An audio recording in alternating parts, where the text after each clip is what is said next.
Let's switch gears here, though. I was recently working with the Minnesota Historical Society when they mentioned an award-winning newspaper from Stillwater that I'd never heard of. As I began reading old editions of this paper, it became clearer how rare, how informative, and how poignant this publication was. Not just what the paper was covering, but who was writing it. It's like any small-town Minnesota newspaper. Coverage of community events, local commentary, sports, recipes, and puzzles. But this paper is produced solely by prisoners. First-degree murder. First-degree murder. First-degree murder. Meet the current editors of the Prison Mirror. Essay class is going to be a 2-page spread. The longest continuously running prison paper in the U.S.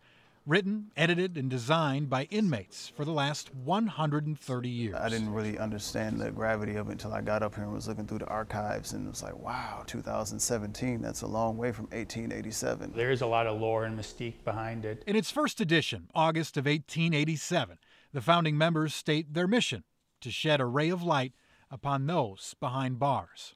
3 of the original paper financiers were members of the infamous Jesse James gang.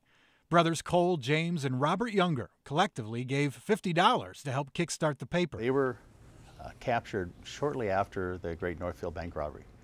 And they, in a plea bargain to avoid from being hung, they were eventually sent to the territorial prison north of Stillwater.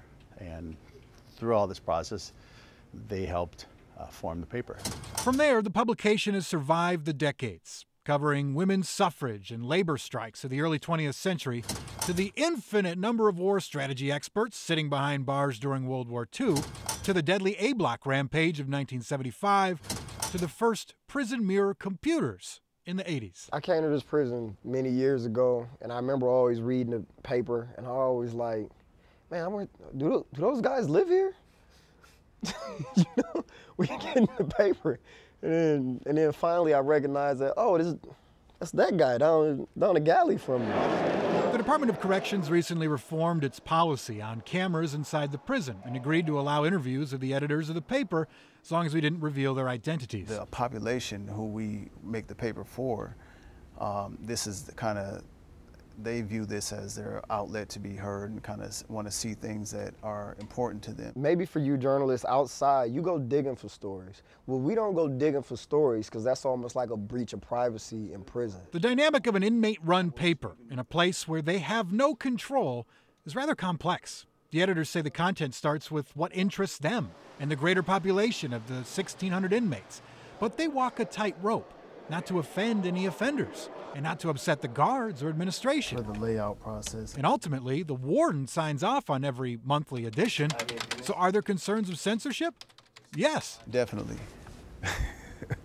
Definitely. We allow them to a certain amount of editorial freedom to discuss about if we're making policy changes, how that will affect them. To that end, it has to be done in a respectful and in a positive manner. The average sentence length in Stillwater is 8 years, according to the assistant warden.